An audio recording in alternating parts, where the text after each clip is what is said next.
So I'm really happy to welcome you to the Sheila Johnson Design Center and to this talk with Phil Ross. I think people have been waiting extraordinarily anxiously and with great anticipation since the start of the semester for this particular talk. And we've had an extraordinary audience for the mushrooms, even though they were magical in quite a different ways from the ones that we might have known otherwise.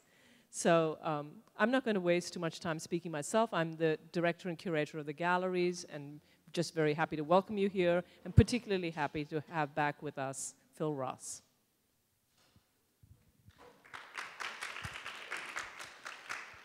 Thank you. Can you all hear me? Yeah? Okay. Just let me know if this gets to be too much or I kind of thing. Okay. So thank you all for coming here. It's quite awesome to be here speaking with you all. You know, when I was about 13 years old, I took classes at the New School just about 2 blocks away from here with Chaim Gross. This was part of my artistic education back in the Jurassic era of New York City. So it's nice to be here to actually present and be part of Parsons and the New School in that way. So I'm gonna describe to you some of the history of how I've come to work with mushrooms, some of the qualities of mushrooms, as well as the practice of mycology, the study of mushrooms, which involves a lot of different behaviors, both collecting in the wild, but I also happen to also practice culturing mushrooms. And then also into mycotecture, the engineering of mushrooms into functional or instrumental purposes. So this exhibition here has quite a bit of the history of some of my work, going back almost 20 years. The object that you see here on the screen, I'm going to just start with because this was maybe the most, I would say, borderline alteration of a mushroom. In this case, this is a large, what's called the fruit of the organism, this large thing that sticks off the side of a tree, or the thing that you are maybe more familiar with as a mushroom, that thing that pops out of the ground, is often called the fruit of the mushroom, very much like an apple would be the fruit of the apple tree. The fungus that we're very familiar with is just this very small part of the organism that pops up into the air and becomes apparent to us. But most of the rest of the time, the fungi are still around, but they're just invisible to us because they're living underground, or they're living inside of trees, or they're actually out in space in some ways, and quite invisible because of their microscopic nature. So this fruit right here is growing off the side of a tree, a hardwood tree, and I used to go collecting mushrooms for edible and medicinal reasons, and you would find these type of mushrooms, which are really great types of medicine. So usually mushroom hunters will go back to the same place every year because there's a habituation of the organism to a certain environment, and you're most likely to find those mushrooms in the same place, usually year after year. So there's often a return or some type of ritualistic kind of, a ritualistic return, and you would find the same artifacts or start to read the environment in ways with your familiarity with it.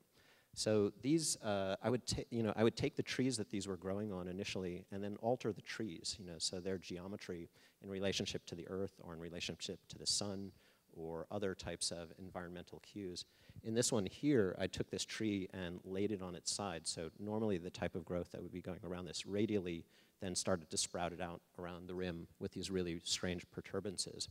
And all those mushrooms that you see on the wall around this one were also technologically altered. So they often would take on right-angled steps or other types of very particular geometries. They might not be apparent because of the kind of crude nature of them, but this also becomes a part of how you read the landscape and understanding aspects of tracking and seeing these weird kind of artificial types of angles that you wouldn't otherwise find out in nature. So I'm going to go a bit back just to kind of show you some of the other types of artworks that led up to this.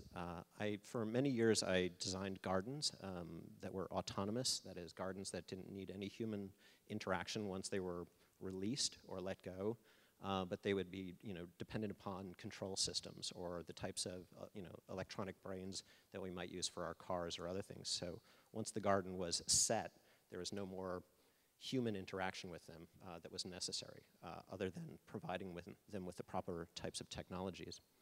So this was a hydroponic garden for the Exploratorium, which is a science museum in San Francisco. And I'm showing you these because so much of how you grow mushrooms has to do with environmental controls. What we think of as the phenotype of the organism, the way that it expresses itself physically as it grows, is incredibly dependent on how you alter the environment around it. You know, we have come to be acculturated to believe that our genes are somehow determinative of how we are or who we're supposed to be. But really, genes are a way of putting information out into the world. You know, it's not a matter of containing information, but it's of how that information actually interacts with the given environment in which that thing is embedded within. And so it's very critical when you start to understand, you know, how a mushroom exists to actually figure out like why it looks a certain type of way. And so it was my experience with environmental controls that really led to being able to alter the mushrooms in the way that you see them in this room. This garden was called Jardin and was you know, fully contained. There's a lot of diseases at the Exploratorium, often you know, carried in by humans. So these plants needed to be fully protected actually from the people who came to see them. This was a child's eye view of this fountain. So it's as if they were planted on the meridian of the earth and they could look above and see the, you know, the shoots, the flowers and the stems, and then look below and see the roots. And so I did a number of these type of autonomous gardens, often looking to the history of biological containment, not only just in the sense of trying to individualize an organism based on, say, like a botanical determination as to, you know, giving it a name and how it is and its sexuality and all these other ways that we try to describe living things, but also looking at the ways that we've propagated organisms and the ways that we've you know, taken them into our own world. So in a lot of these cases, I was looking at these large types of spaceships that have been around for a good, you know, 200 years for taking plant life from one alien territory to another on the planet. Very much coming from the Wardian case, you know, all of these types of large glass enclosed vessels. You might have one of these in your home, you know, as a terrarium, or, you know, like you might have a potted plant or some other type of thing, which is a continuation of the same type of space vessel into human space. The aesthetics for a lot of these were influenced by science fiction films and the ideas of alien visitations and what they bring to us, you know, either as a friendly type of alien, you know, which might take samples of humans and reposition them in different parts of the world in different time places. Again, a sort of reiteration of the Wardian project of taking plants from one continent to another and redistributing them in different temporal zones. But I was also very much influenced by this type of spaceship, these type of aliens. You might be familiar with this from H.R. Giger, the Swiss-Italian artist who designed the Alien movie and the aliens from that I don't know what you call it, movie series. I think it's, again, like how you look at things. You know, I kind of talked a little bit about this, this tracking of organisms in the forest and being able to recognize a type of aesthetic that is not always obvious. And being an artist, and this is something I consider quite a bit, is how do we think about the aesthetics of nature? Or, you know, like it's not just a given. You know, our ideas of beauty or appreciations of nature are not, you know, not something that is a given of who we are, but quite often these are acculturated in all sorts of intensive ways throughout our lives. So I looked to something like this. This is a silver setting by the French artist Meissonier from the 18th century, who did the silver service for King Louis XIV, as well as the architectural drawings that influenced Versailles. And I think this is a really interesting object of thinking about how organisms come together, or how we think about organisms. Because you can see this kind of soup tureen. It's got like a bit of a shell, some lobster, some vegetation, maybe even a wave. And they're all conjoined together, as is typical of the Baroque period, of having this kind of organic exuberance and things, you know, that wouldn't normally be found in the world, but because of a logical inference, we could actually connect them together by understanding their deeper reality. And we've come quite a ways in the last 150 years from thinking about these kind of grotesqueries as being somehow evidence of a positivist future and an understanding of nature that would be revealed to us, to one that's slightly more terrifying nowadays, of thinking about a corporatized nature whose aesthetics are beyond our understanding because they have very different types of intentions that are written into them by humans. So I think about this stuff quite a bit. I mean, it's not, like I'm not thinking like, how do I make an alien kind of thingy, but it's definitely like the aliens that are already in our presence and coming to actually recognize them and see them. It's very difficult quite often. So this is this is a chicken of the woods. This is a choice edible mushroom. And when you collect mushrooms in the woods, you see stuff like this kind of incorporative nature. Right here, the mushroom is actually kind of glomming onto the tree, and you can see it, how it's sort of pulling it into itself. This is just the nature of fungi. What they can't eat, they will they will enmesh and hold.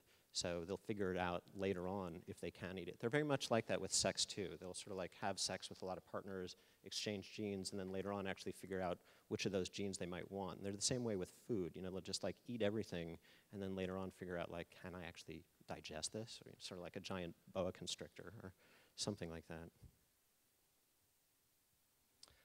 And this is the type of fungus, again, like that most of these objects here were grown from, the same type of fungus. And you're seeing this just tiny part of it that's exposed out into the world that we live in, out into space. But inside of this tree, this organism might weigh several tons. And in fact, it might go into the forest floor and connect to thousands of other trees in the woods. And it might actually be the same organism that lives in the next forest over, and in the next forest over, and even in the next country in that forest, this very same organism. It might have a dispersed body globally that might weigh, several thousands of tons, and it will rejoin with itself and break apart and then rejoin with itself. It's not clear if mushrooms actually die in the same way that we die, in the sense of senescence. Like there isn't an individual that can actually die in this organism. So here you can see inside of the real story of what's going on. So you can look to this tree that's fallen over. It was hunted by a mushroom, and it maybe took about 20 years for it to really kind of catch its prey and bring it down to the forest floor. But you can see that fruit that's growing off the side of it there, kind of when the tree toppled over. And inside of the tree, you can see this white kind of mush that it's exuding from that. And that's the body of the mushroom. That's the mycelium. And what it's doing is it's kind of, it is wrapping itself around and penetrating into every cell of that wood and breaking it down using strong acids and oxidative compounds. And it's almost like a combustion.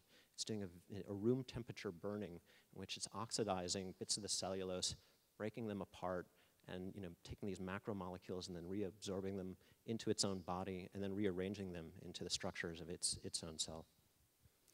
It's kind of like The Blob. I don't know if you've ever seen that movie where it just sort of exudes and can go through any type of hole. I've had several pounds of mushroom move through a 1 micron hole, kind of pushing its body through just 1 micron. It's able to migrate, through any type of anything that a single cell can actually get through. The entire organism can move its entire body mass from one location to another. Here too, you can see the same. This is the stump of that tree, and so this white oozing up stuff in this checkered, punky tree. That's your white rot. All of these mushrooms here are white rot. If you've ever been a homeowner, this is the stuff you absolutely don't want in your home. So to grow mushrooms, you can just take a little piece of a tissue, a part of the mushroom, anything other than the parts of the mushroom that are going to generate, that are going to create spores. And then you can take a teeny piece of tissue from that, and then you can recreate the entire organism. So it's sort of like stem cells. We have these things inside of us which we're now aware of can regenerate almost every part of the human body from this. And a mushroom's body is all stem cells, or all pluripotent or totipotent. So anything other than a cell that has determined to create a sex cell can regenerate the entire organism. So you can just take a single cell from that and recreate the entire whatever you'd call it. This is why talking about senescence is very difficult, because if only a single cell survives from this organism, then it might be successful in regenerating into a whole worldwide complex once again. Here you can see, for a number of years, I had a laboratory in my studio. Laboratory equipment is pretty expensive. Even used stuff can cost many thousands of dollars. I think Nareed can testify to that. Nah, maybe not, okay. But for my own purposes, I needed to actually build a lot of this equipment. It's really not that difficult to make your own kind of lab. It's much more dependent on actually having good technique. But the key piece of equipment that's pretty critical is this kind of weird giant air filter that's sitting on top of this desk. This is called a laminar flow hood, or sometimes just a hood. These create a very flat, steady stream of super clean air where everything has been filtered out of the air. All the ambient organisms that are floating around right now in the air that we're breathing get purified out. So you're able to operate in a space that's dead. You know, it's a completely dead space. There's nothing alive inside of it. And it's very interesting because this is a requirement for generating life. So I think there's all sorts of interesting metaphysical, conundrums in this idea here. And this is very much the legacy of our scientific practice. It has nothing to do with the science of understanding biology, but it has very much to do with the practicalities of how we investigate that science. So people often ask me, like, I go out into the woods and I see mushrooms growing everywhere, and they're growing in dirt, and they like filthy things. So why do you need an absolutely clean space in order to grow mushrooms? This is because this is the only way we know how to grow mushrooms. So it's kind of like, it's very crude in terms of how we understand the organism, but this comes as the legacy of Louis Pasteur and the idea of being able to isolate a pure culture. That is, to take something that is only the organism and is nothing else. We now understand that we're actually, we are multitudes. We're more bacteria than we are human, all of us. And so to isolate a tissue from a human is actually kind of a difficult prospect to imagine with our current understanding of biology. But when Pasteur was around, this was very much the idealized model of being able to take a small piece of tissue, to remove it from the world into a dead space, and then to be able to regenerate the entire organism. It comes out of the same kind of Baroque traditions as the camera obscura, of this idea of a space of removal in which you can then enter in something that is outside of time and outside of space, and which you can constantly restart that moment over and over again. So you start to take nature out of its cyclical existence, or whatever that existence is, and starting to put it into a linear reality of the type that we tend to occupy. You need lots of really high-tech equipment to carry out a fungus culture. When I was learning this stuff, I had to clean my space every day, for several years, and that would require mopping from the ceiling to the floor, every day. So it was kind of a regimen of cleanliness that I don't think is healthy or normal for most people. But this was part of, the practice of getting into this. Again, I think it's a very interesting cultural indicator when you entering into the laboratory are the greatest potential for contamination.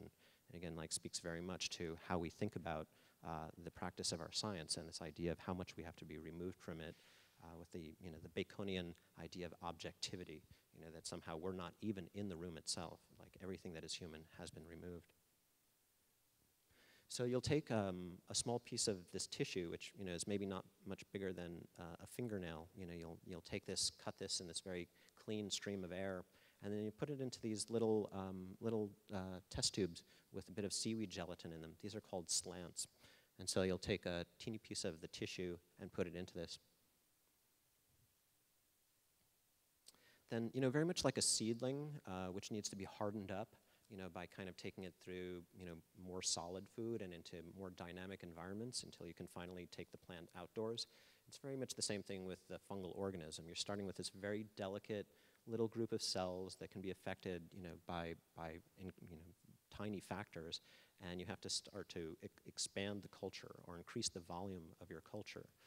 And so you do this by starting to feed it more food or larger food. In this case, now taking it from this little slant, you then cut out the piece of the culture of the tissue after it's grown over that gelatin, and in this case, putting it into pasteurized rye grain.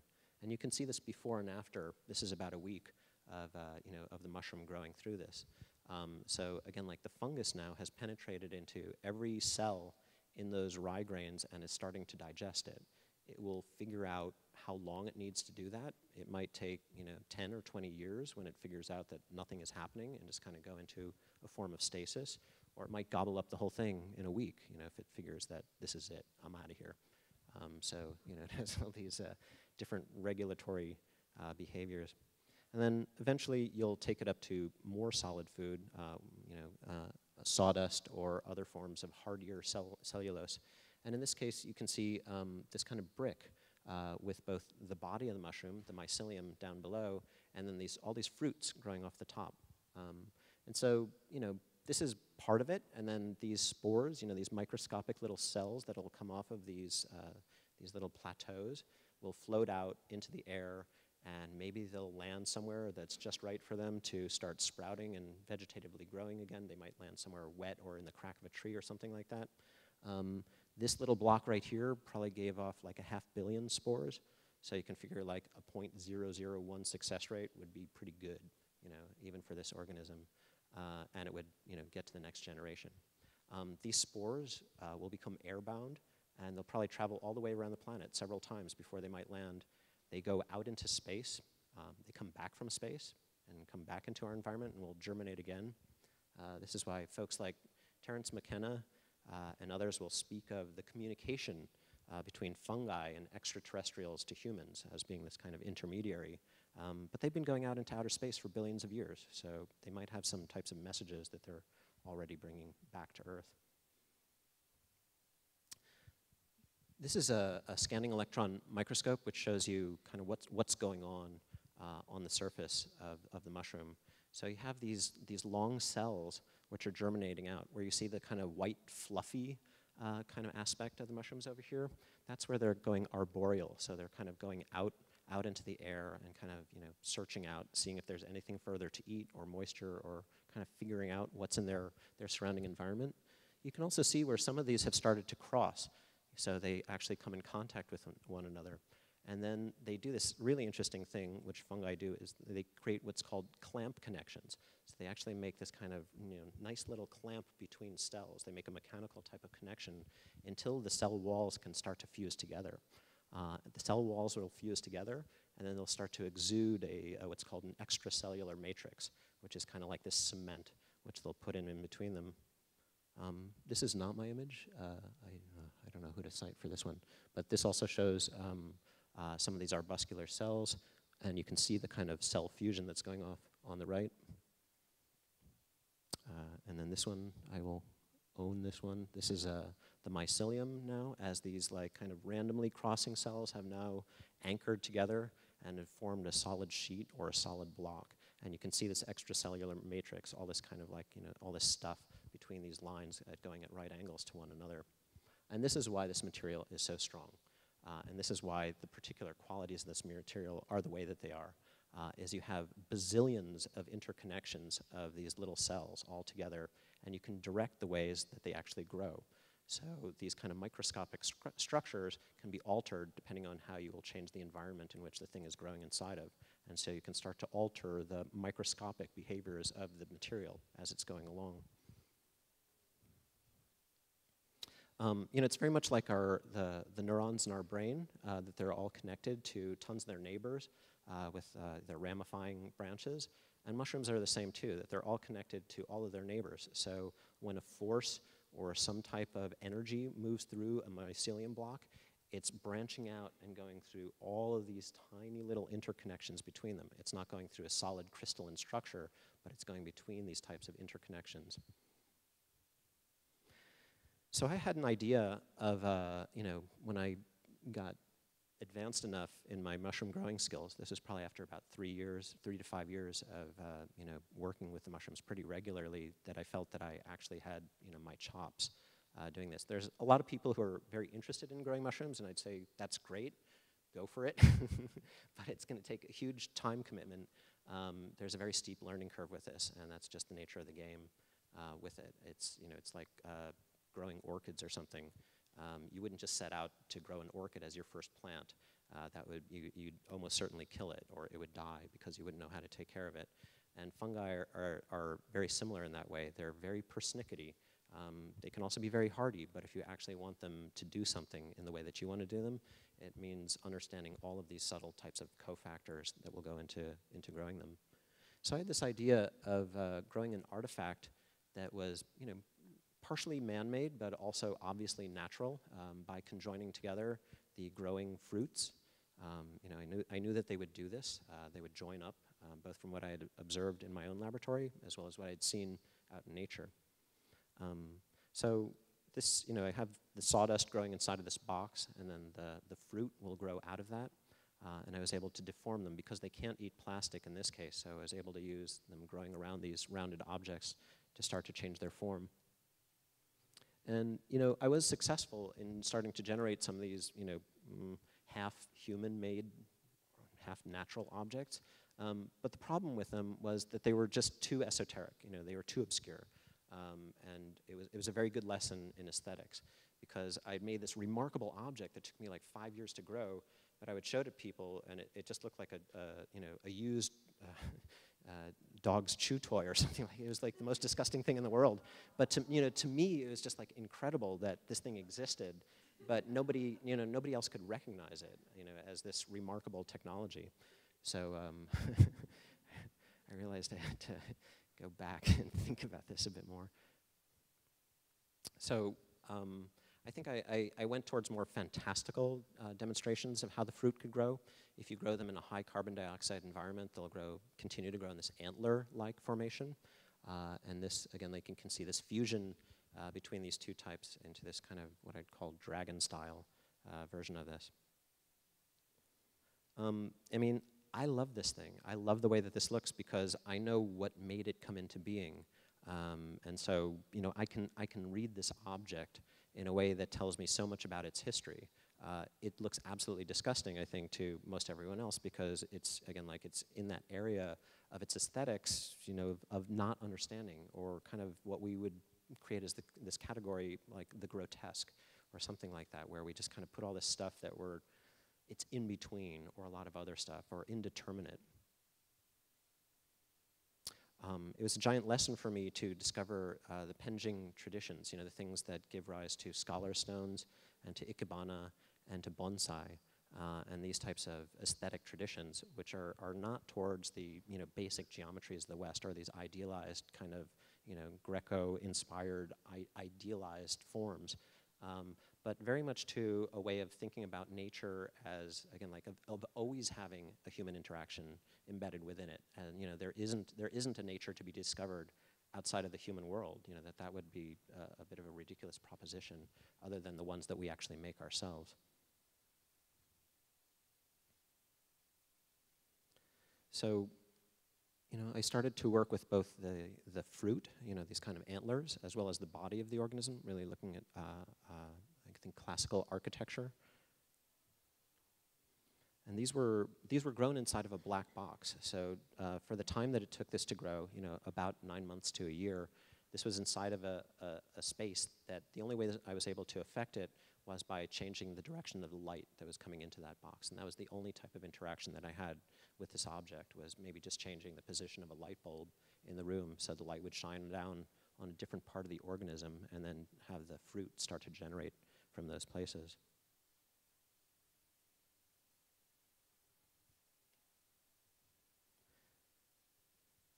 And while they were growing, I would make these interpretive watercolors of, kind of what I imagined they might look like when they were done. This is the formwork, the kind of the mold for the mold. This is always like, whenever I'm writing things about this, it's like the container in which it takes form. And then in this case, having kind of a classical archway, and where you would have the keystone in this, I left the keystone out, and there was only a beam of light that was coming between these two places, which trained the fruit to then kind of grow towards the middle.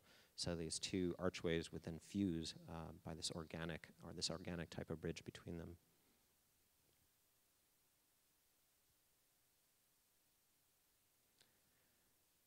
And for this one, which I have this postcard here for, this was inspired by this Harold Edgerton very famous photograph of this splash of milk, which happens in a millisecond or so, making this crown around the splash as the kind of ball of milk comes out of the center of it. And I imagine this as a very different type of temporal experiment where things were actually happening so slow that you couldn't see, you couldn't see the crown forming.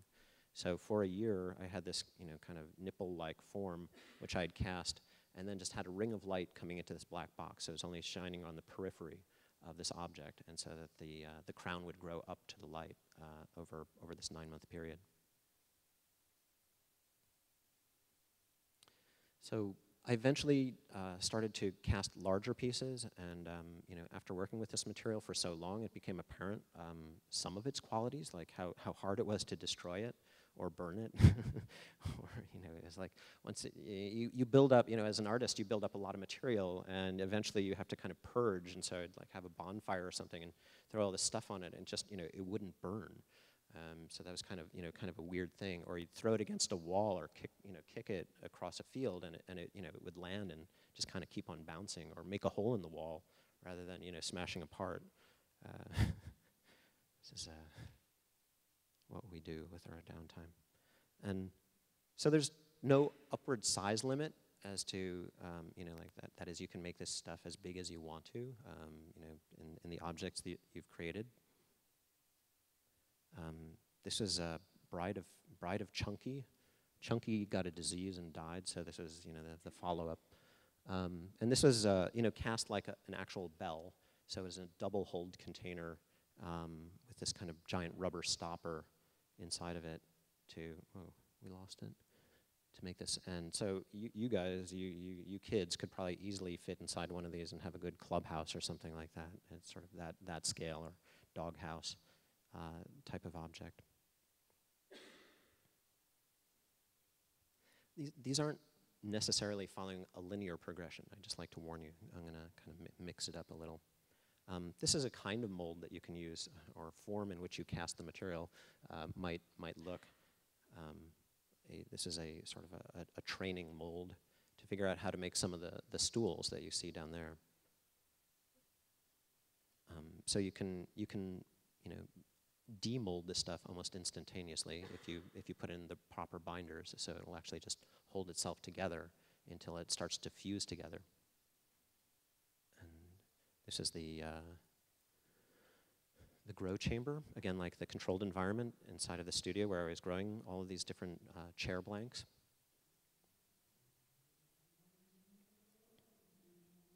And I think of that moment in Alien, when they're staring into that egg that has opened up, and it's like, you're just supposed to stick your head in there and look a little deeper. These objects are all cured. That is, they're made to not be alive anymore or killed by baking them. So you can take this stuff when it's alive. It has it's 100% moisturized. The material is fully wet. And then you can just dry it out with fans and eventually just kill it, however you would kill any living organism, chemistry, radiation. I choose the, flamethrower model and just use heat to, kill this stuff. So with a pretty mild temperature, it's dead. And it's like wood, like a wooden table or something like that. No matter how much you wet it or the conditions that you give to it, it's never gonna come alive again. It's actually quite dead. And you can see here this one of these stools, cured or baked, and the other one having a shellac coating on it. So very much like a softwood, you wanna prime this stuff or to protect it a little bit from the environment. And I chose shellac because this is also a biodegradable type of polymer. So I was in this place called the Workshop Residence in San Francisco, and I was there for about a month, and we generated, I think, about 200 different types of stools or chairs or fungal stools using local agricultural waste and salvage wood. So the wood that had been downed by storms or people might have cut down in their front yards. So we grew 100% California organic furniture,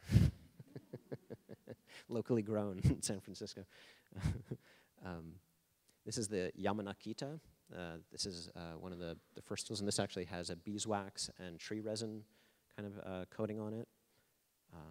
All of these are named after Shigeru Yamanaka, the Japanese scientist who first put out his art about how mushrooms can join together different types of materials. He actually sought a patent for this in paper making, so as to use the mycelium as a way of binding together the particles of paper as a type of glue so that you would have a stronger type of paper without having to add any types of resins into this. So he described this in the early 80s and is part of the prior art that now allows this to be proliferate into the world. This is one of the basis of the Yamanaka McQueen, kind of a fusion between Shigeru Yamanaka and Alexander McQueen, the fashion designer. Particularly inspired by, you might have seen the show here at the Met, the Savage Beauty show, which, again, like his take on materiality and the power of nature beyond I would say, the typical romantic view of it. It resonated quite strongly with me. So you might have seen in this last photo that these are actually just have a carriage bolt that's connecting the wood to the mushroom. So it has a mechanical type of connection there. There are other variations of this type of design. This is the yes, this is the 5-finger Yamanaka because it sort of has the support of this chair, sort of have this kind of thing like that. This is the benign Yamanaka. And here is the Yamanaka McQueen that you have over here, the walnut leg Yamanaka.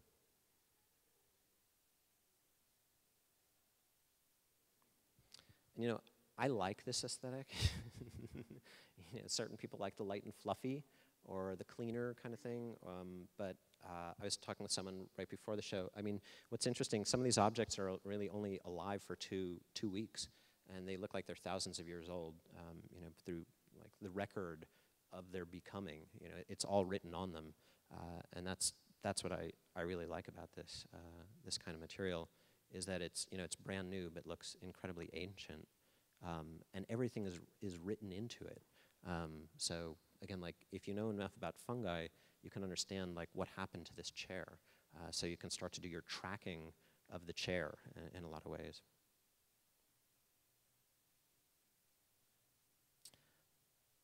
From just piling up bags of live mushrooms, just from kind of like their weight, it became apparent that you could start to do much more with fungi. This is the same type of architecture that built kind of creating, just with a piece of string, you can start to create human structures, self-supporting arches, other types of extensions, extrusions. So for the first test structure of a building grown out of fungi, I grew three basic brick types. Here they are, growing at Far West Fungi, which is a farm that I work with down in Monterey, California. This is my ad hoc drying room. I think about 5 dehumidifiers, 12 fans, many heaters, and no fire marshal. Hidden behind a door. It's always just waiting for the landlord to show up on some day and be like, what the hell is going on here? I always call it the cheese factory. And so here you can see a basic mycotectural brick. You can see I have the antlers growing off of this. This is like a good artistic idea, but like a really terrible engineering idea. Because the fruit are just a temporary structure. They're actually made to just be very delicate and to break off really easily. So this would be like, I had the show in Germany, so it would be like packing up 600 pieces of glass and shipping it across the sea. It was just like really stupid. So anyway, these bricks had to be formed together using basic masonry skills. So you had to like actually form one brick so it would notch in just right, perfect next to its neighbor, and then built up over this formwork with actually just like a cross interlacing of bamboo skewers that really held it together. It's only sheer. And again, like you can just kind of make this basic form and build your bricks on it and just extrude this shape forever. It was when working with these bricks that I discovered, again, like how resilient and weird mushrooms are. So when I tried to grind them with power tools, they would burn out all the power tools because the force that was hitting those things was so intense that the mushrooms were kind of responding back in that way. So everything had to eventually be done with hand tools. It's very strange for vegetal matter to wear down metal. It's kind of weird from a material standpoint. But these fungi also have incidental reportage. You know, the old razor strops were actually made from a slice of mushroom. So you would sharpen your razor on a mushroom because you could actually alter the metal. And it has to do with that interlacing of that mycelium. In the testing that I've done with this, the polymers, you know, the kind of the structures, the microscopic structures that the organism builds itself out of, there's really no difference between the polymers in this and any other type of plastic.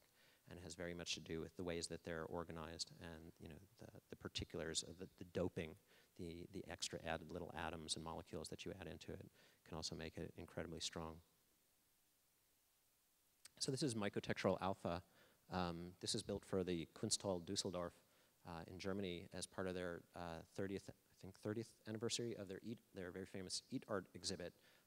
And so they invited a bunch of artists to come back to celebrate this anniversary and to make these new proposals of what might be Eat Art now. So I sent these 600 bricks over and then went over and built this tea house with the stipulation that nothing could be sent back, that, you know, that they had to consume this tea house.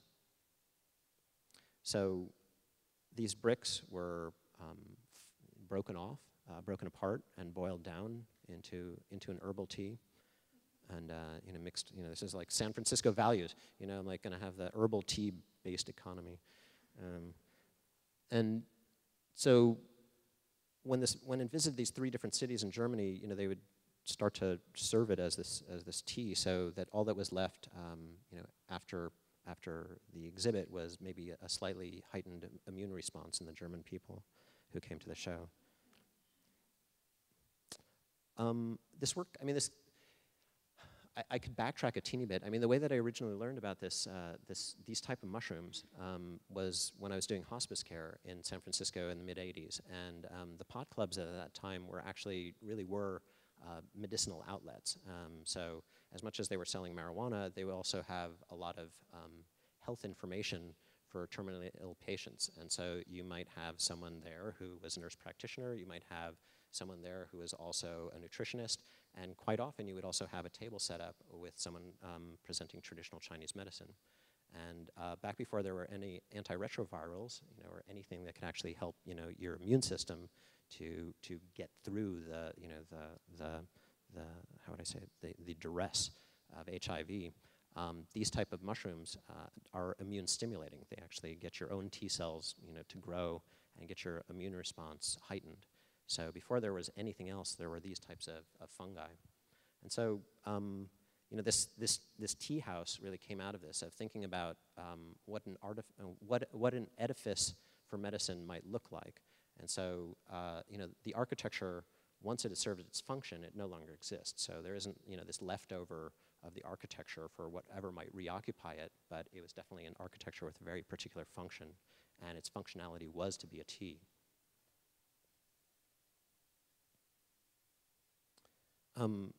So mushrooms, they will, you know, the same way that those fruit would join together, you kind of saw them all sort of kind recognition. They would recognize their own kind and then decide that those cells could fuse and become one. They will do this at any point of their life cycle. So these 2 bricks right here, they were placed in contact with each other for 24 hours, and then they fused together. The cells have actually binded together. So there's no cement or any other type of thing that's going on with here, but it's actually like cell-to-cell fusion that's happening. And then they'll actually do like a gap infilling. So they'll kind of make their own seam. You know, they'll sort of like where there's an airspace, then they will join and make these mycelium structures. So that ultimately this becomes the strongest part of the organism right here, is this bond between the 2 of them, because there's only mycelium between them. So these are these kind of pre-assembled, you can see them here, these like 3 triangles. These were made through this type of process of kind recognition, as was this archway. This is a really weird way to make stuff, because usually when we make things, the way that we manufacture stuff, like even in cement, you might have like a precast object inside of it, and that, like a steel beam, like we have inside of here. But then that steel beam is in there, and you can only put it in a particular time of when the cement is wet and live or active. But with mushrooms, you can actually have them incorporate materials inside of them from different parts, and you can make a monolithic structure from individual pieces. And this is also a very weird type of proposal, because usually a monolithic thing is cast at a single moment and not through conjoined little pieces over time. So you can take, the bricks have further refined their geometries.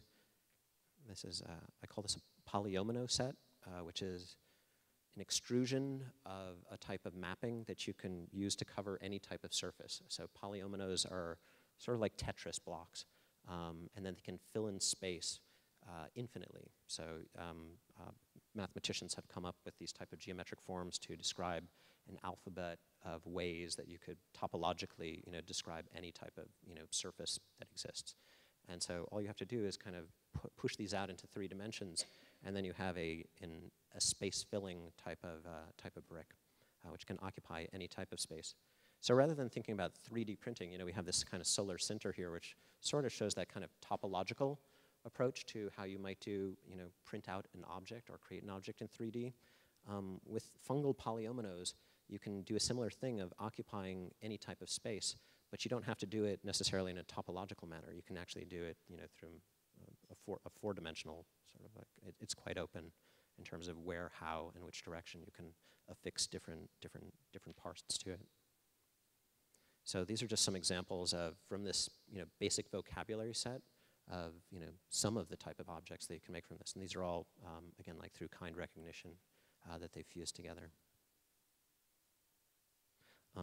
I've gone down a factor in scale, so these are kind of like a 3 by 3, so now we're down to, I think, about a ½ inch.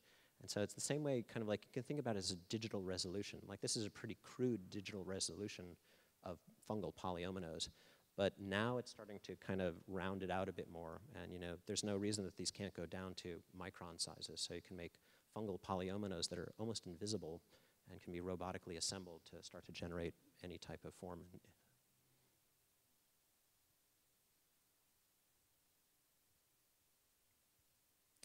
I created this, this geometric set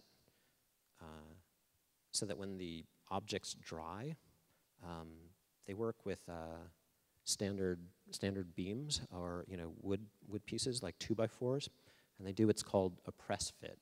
So it's kind of like the material has a slight corky springiness to it. So just by its springiness, you can start to kind of implant these pieces of wood after it's dried out, and will hold them. So with this alphabet of bricks, then you can start to kind of create pre-assemblies, which can just join together Lego style with existing 2x4s or 1x4s or things like that. So I think you might be the first people to see this, but I've been working on this for a little while. I've actually started a company called Mycoworks, which is going to be generating mycelium materials and bringing this stuff out into the world into, maybe less grotesque forms, but some of those kind of remarkable aspects of what the fungus can do into, again, like more instrumentalized versions of it. So with bamboo, to add to its shear, you can start to approach material conditions that equal wood, or creating laminates or hybrid composites, where you can really tune them to take on almost any type of quality that you want.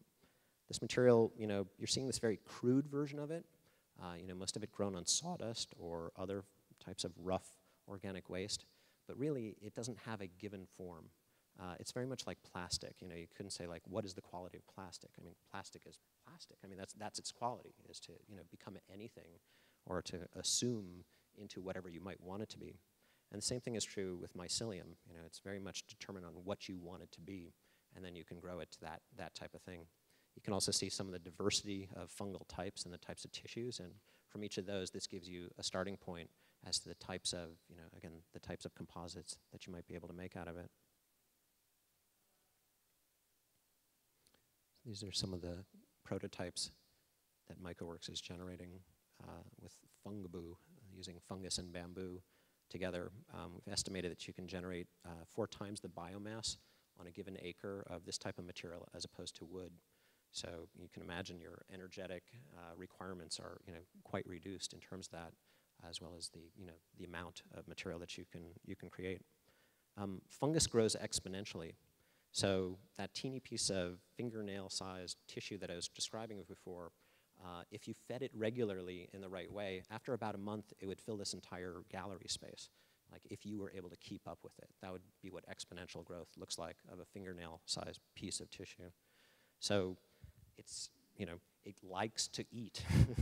It likes to grow. And it's very much dependent on like how you feed it and learning how to feed it well. I'll end with this one because this is, again, I think indicative of the issue.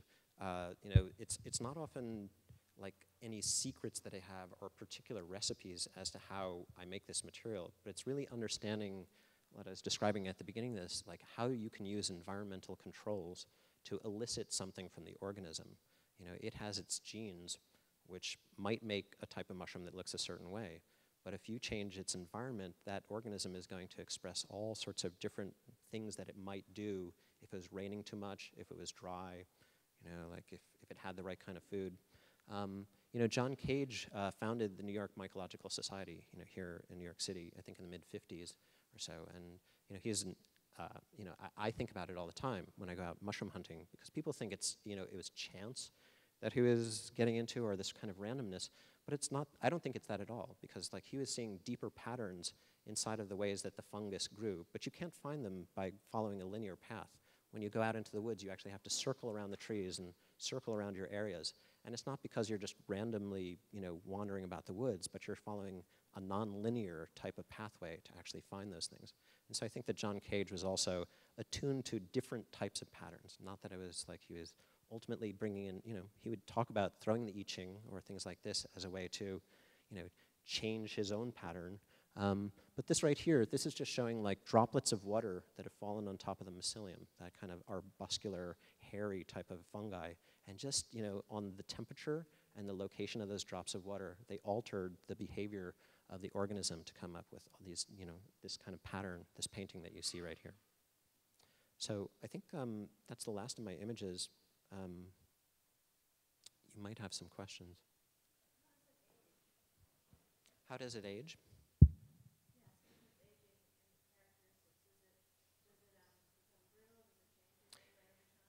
It depends on how you treat it. You can keep it in a state of suspended animation as long as you want to. You could put it into a 40-degree, fridge and stay that, whatever it was, pretty much as long as you wanted to. It is a great insulator. Do you see it having a lot of industrial uses? Absolutely, yeah. Coming up? Oh, yeah. And are there, is that the company. happening now, or are these are still all in the experimental stage? This company is formed. Yeah. Yes, MycoWorks is here. Oh. No, this is going to be, it's going to be a gigantic industry. I mean, it'll these are not specious claims. This stuff uses much less energy than conventional manufacturing. It eats garbage, or what we call garbage, bio-waste. It's a carbon sink for the duration. All of these objects here are locking up this carbon, which would normally just decompose from this ag waste back into the atmosphere. I think there's gigantic applications for it. And again, like the polymers test the same as any other type of plastic. So I think it'll become a global industry pretty readily. I mean, not just for myself. There's other people doing this too. And I think there's going to be a lot more people doing it. For a fireproof, dent-proof material, how does it actually decompose? This is my big question that Ecovative hasn't really answered. Sure. It has to do with how you're exposing it to the air. So like if you take a hardwood plank, it'll last 100 years in your house. But if you chip that into a pretty fine sawdust, you can add that into your compost and do a hot turning compost, and that hardwood would be gone in 6 weeks. So it's as much about how you treat the material and then the exposures that you give it to the environment. Like if you buried these bricks underground, they would decompose after a few years, by insects eating into them or other types of, just like the moisture of the ground. But the comparison that I give is like a softwood. You could take a piece of softwood, like a pine, and leave it outside, and it would age, and after 5 or 10 years, it might not be that great in terms of what you structurally want to do with it. But you would treat that, you would kind of put some kind of primer or some kind of coating onto that, and then that would last, 10, 20 years or something like that. And it's very similar with this type of material.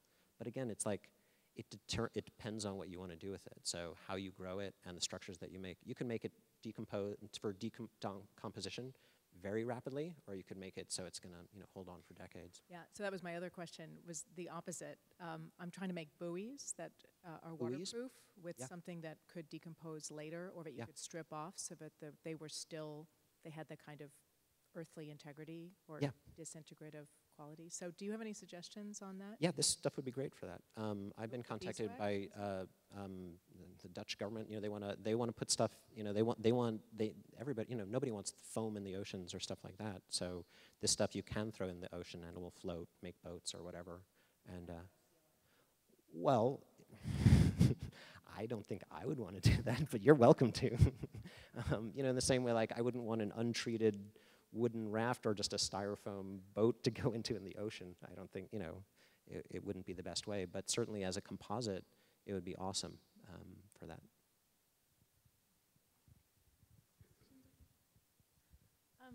The cell walls are made of chitin, right? Which is the same as like the exoskeleton of a spider. Is that? Yeah, like all crustaceans, like lobsters and insects, like beetles, all that, they're all made out of chitin too. So weird. It's like a plant well, I mean, there's keratin, chitin, and cellulose. Like those are the three big, kind of things that nature likes to make durable stuff. It's like wood or nails, beaks of things. Like those are, and they're very similar in terms of their chemical makeup. There's just like a couple of maybe carbon and an oxygen in different locations, and that's what makes those chains so different.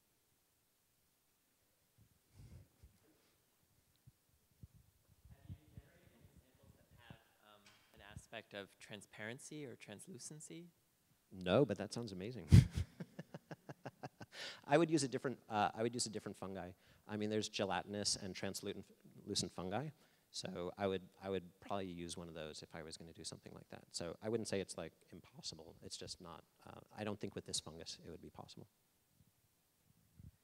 My question is somewhat related. I was in the images that we saw, most of the structures had consistency similar to kind of like a particle board. Mm-hmm. So I was wondering if you'd experimented with different species or techniques that allowed you to produce different surfaces.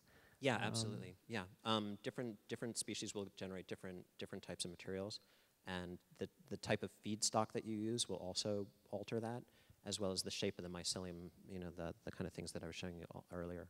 So it's not like I could say there's a single factor or even 2 or 3 factors, but it's often a lot of cofactors.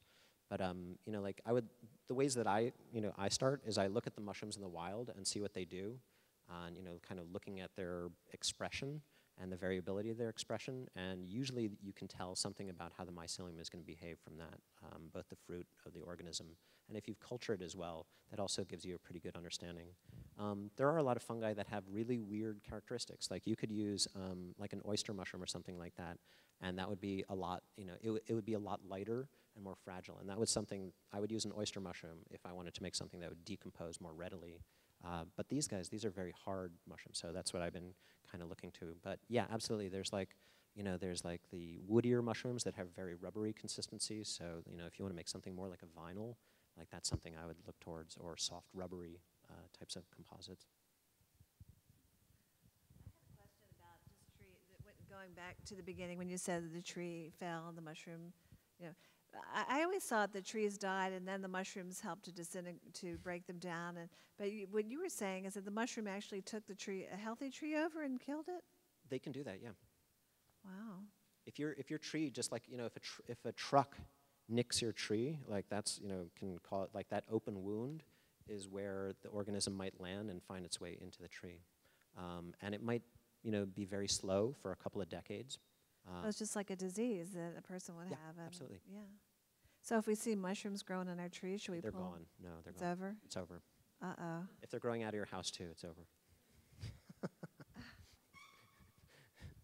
Have you looked into using this material for insulation and have any ideas about the thermal performance of it? Yeah. You can determine that by, a lot of like insulative qualities have to do with like how air pockets are inside of it as well as the density of the material. So you can determine that. So you can make air bubbles in whatever form that you want to. I think this material, like it's kind of default is 3, like 3 per inch as like, without any type of artifice added into it, but it can probably go as high as 10 per inch.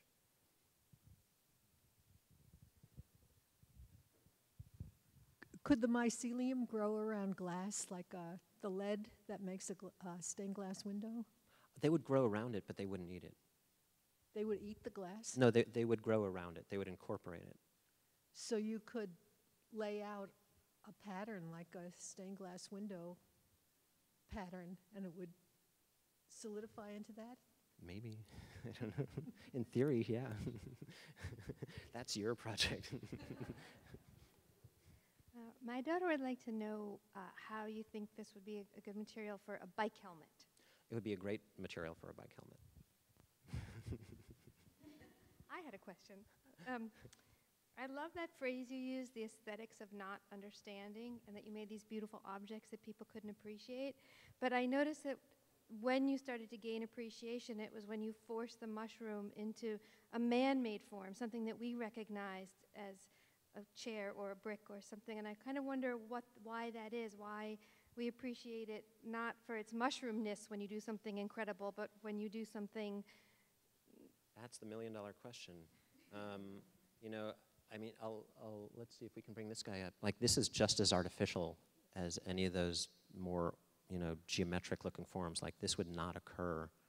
Like, this is so pushed. Like, you would never find anything like this in nature. So this is just as artificial. It maybe looks natural to us, but this wouldn't occur without human intervention.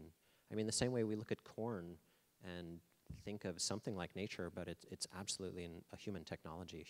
Corn wouldn't exist without us. It would die off as soon as we die. So, I mean, the aesthetics of nature are, they're not just an a priori, they're not just a given. Like we can't say that that's human forced and that's not human forced. But it's much more of like how we understand the effects of what we're doing on that stuff. And, I mean, it would be the same thing like feeding your dog or something like that. If you didn't feed your dog for a couple of days, like you would notice the aesthetics very readily, by the response of the organism to you and what it was doing to its environment as, to challenge that or to get out of that situation. And I mean, in a less horrific version, I mean, it's the same thing here. Like I've altered the environment for the mushroom to really kind of push it in a way when I wanted it to do something. And this is what I was talking about earlier, is that, the tracking of the aesthetics is not so discernible, and it kind of goes into this very esoteric realm. So maybe only 5 other people on the planet would really be able to read this one. So I have a question about, are you done? Are you? Oh, it's okay. We'll structurally, how it can be used as a building material, so like as a replacement for steel. I wouldn't use it as a replacement for steel quite yet. Yeah. But in composite, it will be able to replace lots of wood and assembled wood products like oriented strand board or particle board or MDF or other things like that. It tests pretty true to those type of things. And then the bricks, in terms of their treatment with some kind of coating, what's the, you said 20 years? These guys here, they have no treatment. So it'll depend on, I mean, I have stuff that I made 20 years ago that is untreated and still exists. So, and that was when the state of the art was not as good as it is. So I'd assume that these objects all here would last 20 years if, treated properly. And, if they actually get a coating or something like that, I would say it's comparable to a softwood at this point. But when you do make them into hybrid composites, you can really make them whatever you want them to be. Okay. Oh. That's amazing. That's amazing. I was just wondering, what's the value or future of a mushroom as a fuel? What is the value of? Yeah, I mean, is it valuable as a fuel? How does it behave when it burns? Does it have like that energetic? I don't know enough about its its output like that. But I can tell you, I mean, it's like it doesn't combust.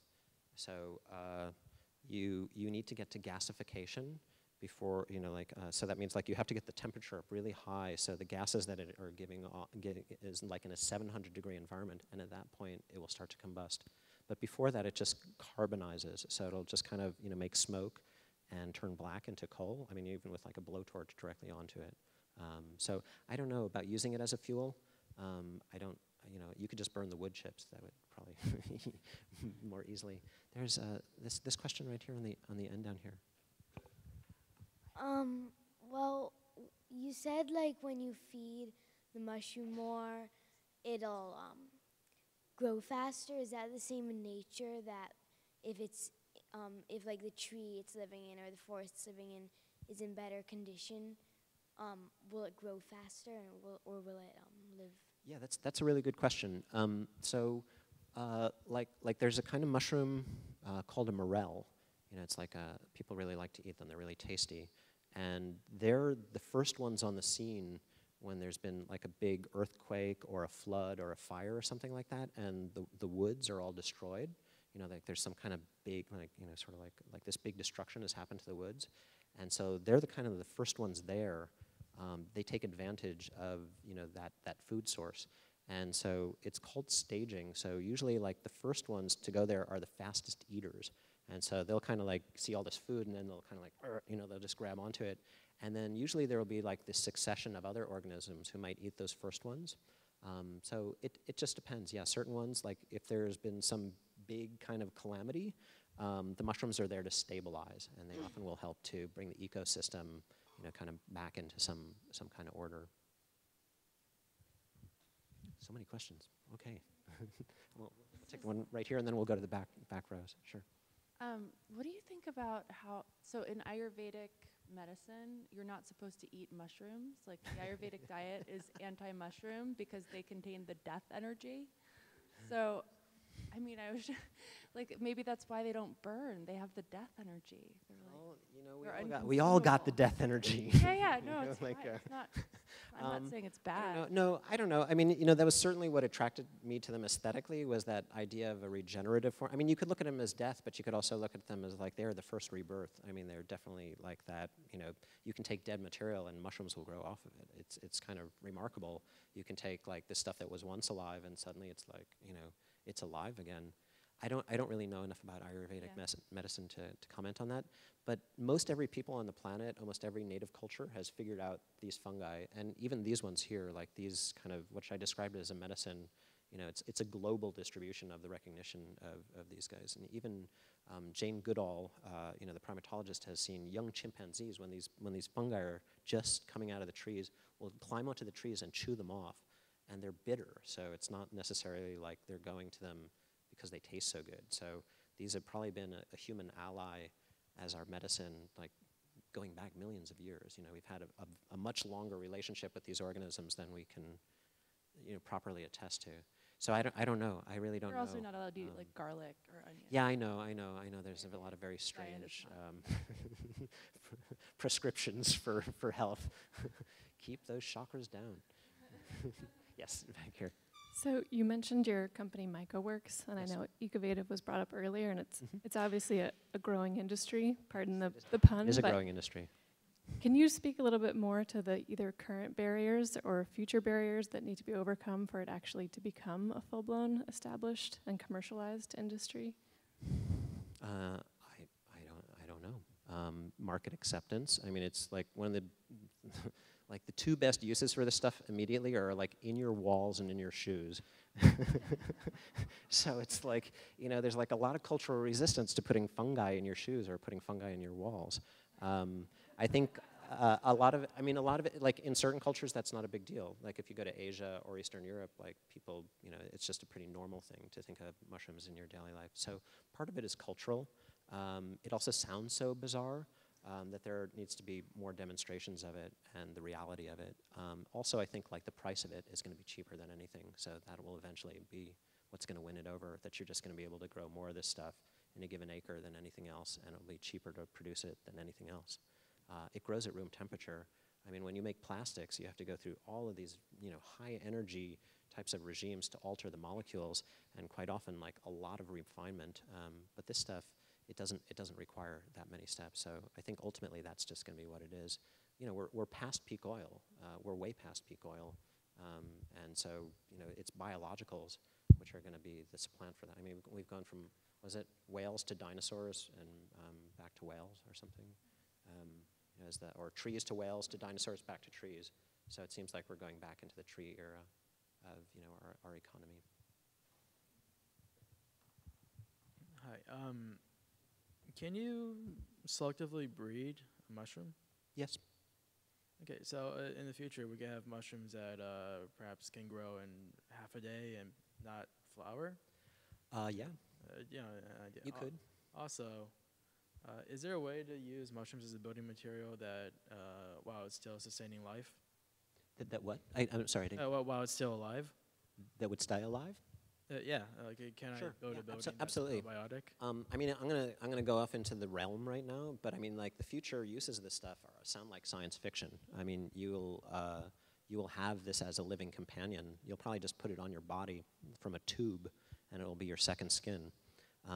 Pretty soon, you'll be growing computers from mushrooms and batteries and a lot of things that you wouldn't expect an organism to be able to generate. And I'm not being, I'm not waxing fantastic here, but these things absorb heavy metals from the air. They lock them into, kind of from being reactive. They do all sorts of, they're very good as companions for us. I mean, in the most intimate ways. A lot of times these are used to actually heal wounds. So you'll take like the spores from this organism or even a living part of it, and they will make your T cells start to generate. So it's a good companion. You can even start to grow human organs. You can take like forms that you grow out of this, destroy all the life of the mushroom, and then it actually is compatible with human T cells. So you can have things in there. You might be able to grow human organs and structures made out of fungi. Again, this is like prognosticational, but it's not ridiculous. Eventually you will have this type of cream, which will be your second skin, which will allow things to come in contact with your body that you want, and will keep everything else out of that membrane.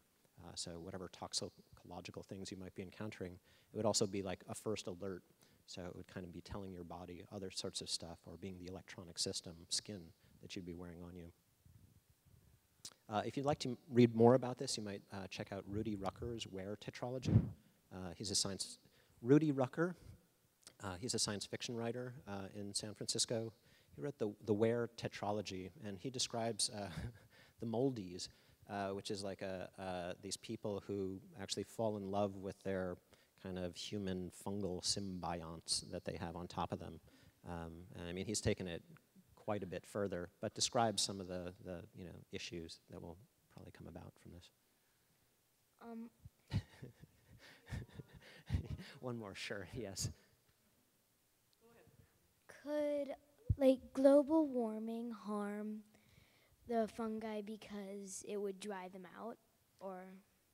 Yeah, it absolutely, it's already affecting them, because global warming affects ecosystems so profoundly, and these guys are so sensitive to their surroundings. They live often in relationship with the types of flowers and trees and organisms around them. These are a very particular kind of mushroom, and they like to eat a lot of stuff, but almost every plant has some types of fungi that are living with them. They kind of they wrap themselves around the roots of the plant, and then they go ahead into the earth. They tunnel ahead to make sure that there's nutrients and water that's coming back to the plant, and then the plant gives it some sugars in exchange. And so, these are often the invisible fungi. They don't have these large fruits that appear out in the world. And so, when we start to affect the environment, these organisms also get affected. So we're causing a lot of harm to the fungi as well.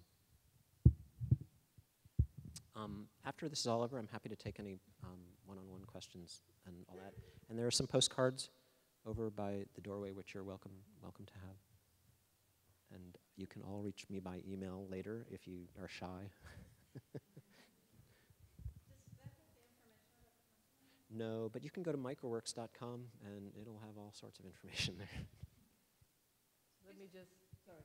I just one other question. Is there some way to do some kind of like time-lapse documentation of the growing process? Because it's so, I mean, because it is invisible in a sense of like how you could make that visible for.